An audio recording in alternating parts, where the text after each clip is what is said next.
बिस्मिल्लाहिर्रहमानिर्रहीम। सो हमने epithelial lesions पढ़ लिए हैं बिनाइन वाले। अब हम पढ़ने लगे हैं स्ट्रोमल लेजन बिनाइन वाले। मैंने आपको बताया था ब्रेस्ट की पैथोलॉजी, ब्रेस्ट की एनाटॉमी के अंदर, हिस्टोलॉजी के अंदर, कि ब्रेस्ट के अंदर दो कंपोनेंट्स होते हैं। एक एपिथेलियल कंपोनेंट्स होता है, that is formed of lobules and ductular system, ठीक है। एंड सेकेंडली सारे का सारा जो स्ट्रोमा होता है दैट इज़ स्ट्रोमल कंपोनेंट, ठीक है।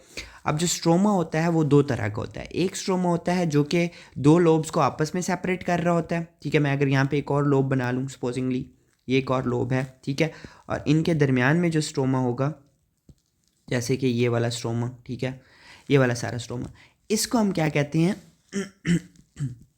इसको हम कहते हैं इंटरलोब्यूलर स्ट्रोमा। क्या कहते हैं? Interlobular stroma. और दूसरा स्ट्रोमा होता है जो एक एसिनाई और दूसरे एसिनाई के दरमियान में प्रेजेंट है, ठीक है। ये छोटी सी डक्ट है, एक और छोटी सी डक्ट है, उसके दरमियान में ये स्ट्रोमा प्रेजेंट है। इसको हम कहते हैं इंट्रालोब्यूलर स्ट्रोमा, ठीक है, इंट्रालोब्यूलर स्ट्रोमा। सो अब हम जो डिजीजेस पढ़ने लगे हैं that mainly involve intralobular stroma, सही है। सो पहला हमारे पास जो ट्यूमर है that is called as fibroadenoma. अब वर्ड से ही जाहिर है कि फाइब्रोएडिनोमा, एडिनोमा का मतलब क्या होता है? ग्लैंड, फाइब्रो का मतलब fibrous tissue. So this is benign neoplasm of breast rising from intralobular stroma, ठीक है।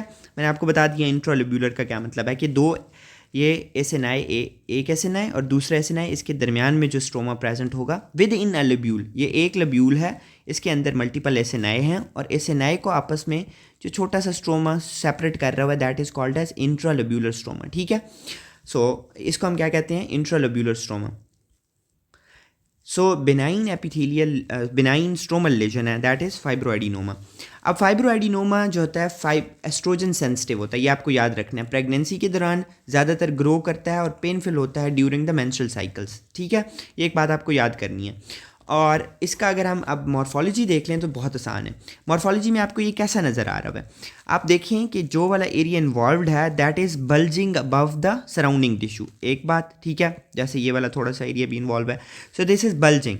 सेकेंडली कैसा है? फर्म है, मतलब क्या है? फर्म है, सख्त है। और this is attach to the breast, ठीक है। So it is also oftenly called as breast mouse, ठीक है, because it is well circumscribed, bulges above the surrounding tissue and movable, सही है, मूवेबल, फ्रीली मूवेबल।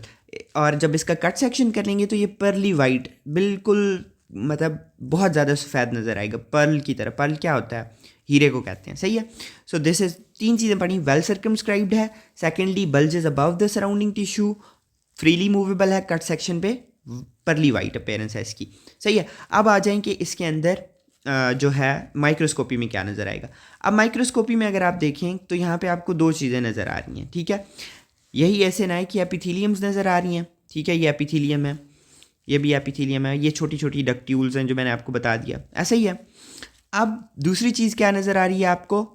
ये स्ट्रोमा नज़र आ रही है, ये सारे का सारा स्ट्रोमा नज़र आ रहा है। अब आप देखें यहाँ पे कि स्ट्रोमा जो है वो बहुत ज़्यादा हाइपर सेलुलर हुआ है, बहुत ज़्यादा स्ट्रोमा है, नॉर्मल से बहुत ज़्यादा स्ट्रोमा है ये, ठीक है। और इसने क्या किया हुआ है? कंप्रेस किया हुआ है डक्ट्स को, ऐसे ही है, कंप्रेस किया हुआ है डक्ट्यूल्स, या एसिनाई की बात हो रही है, ठीक है, एसिनाई की बात हो रही है, विद इन द लोब्यूल है ना, तो एसिनाई की बात हो रही है। ये एक एसिनाई है, ये एक एसिनाई है, ये एक एसिनाई है, और इसको क्या किया हुआ है? इसने कंप्रेस किया हुआ है। बट स्टिल आप देखें कि जो एसिनाई हैं वो पेटेंट हैं, अभी भी ओपन है, और स्ट्रोमा ने इसको बाहर से सराउंड किया हुआ है इस तरह, ठीक है। So this is called as pericanalicular pattern. क्या कहते हैं इसे? पेरिकेनालिकुलर। कैनाल इसको कह रहे हैं ना, इस छोटी सी एरिया को क्या कह रहे हैं? कैनाल कह रहे हैं, ठीक है। एसिनाई है बेसिकली, इसके सराउंड किया हुआ है, इसने इस तरह सराउंड किया हुआ है इसको आसपास। So this is called as pericanalicular pattern, एक बात हो गई।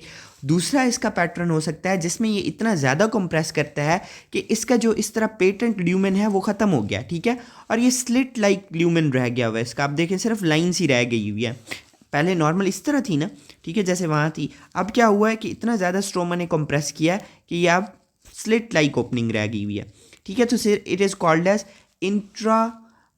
इंट्राकैनालिकुलर पैटर्न, ठीक है। This is intracanalicular pattern. So दो पैटर्न है।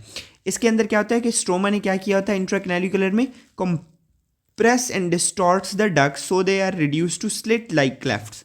आगे समझ बात की। सेकेंडली मैंने कहा पेरिकेनालिकुलर इसका पैटर्न है, जहाँ पे पेटेंट होती हैं एसिनाई, फाइब्रोस्ट्रोमा ने सराउंड किया हुआ होता है डक्ट्स को, सही है। होपफुली आपको ये बात क्लियर हो गई होगी। ठीक है। नॉर्मल कंपोनेंट है, मतलब बिनाइन है ना, तो इसके अंदर कोई और ख़ास चीज़ नहीं होगी। सिंपल क्या होगा कि स्ट्रोमा जो होगा वो हाइपर सेलुलर हुआ होगा, बस। कनेक्टिव टिश्यू होंगे, फाइब्रस कनेक्टिव टिश्यू इसमें बहुत ज़्यादा हुए होंगे। सो दिस इज़ इट। दूसरा हमारे पास ट्यूमर होता है, दैट इज़ फिलॉइड ट्यूमर्स, ठीक है। अब फिलॉइडस ट्यूमर जो है ये बिनाइन भी हो सकता है, बॉर्डर लाइन भी हो सकता है, मलिग्नेंट भी हो सकता है। So this could be of range from benign to malignant. So हम फिलहाल बिनाइन की बात कर रहे हैं, तो इसका सारा का सारा किस तरह होगा, उसी तरह स्ट्रोमा होगा, उसी तरह बिनाइन एपिथेलियल सेल्स होंगे जो कि डक्ट्स के होंगे, ठीक है। उसी तरह बाहर से स्ट्रोमा ने कवर किया हुआ होगा, पर डिफरेंस ये होगा कि बहुत ज़्यादा स्ट्रोमल हाइपर सेलुलैरिटी होगी। और इस स्ट्रोमा ने किस तरह की अपीयरेंस दी हुई होगी, लीफ लाइक। लीफ में आप देखते हैं पत्ते के अंदर इस तरह ये ब्रांचेस ही बनी होती हैं, तो ये इसकी अपीयरेंस इस तरह होती है। अनफॉर्चुनेटली मेरे पास पिक्चर नहीं है, I would have love to show you, but आपने सिर्फ ये याद करना है कि it is like fibroadenoma, but इसके अंदर क्या होता है, hyper cellularity of the stroma होती है और ये लीफ लाइक प्रोजेक्शंस बनाता है। This can be benign, this can be borderline, this can be malignant, ठीक है। होपफुली आपको यहाँ तक समझ आ गई होगी। Next we will continue with the carcinoma of breast.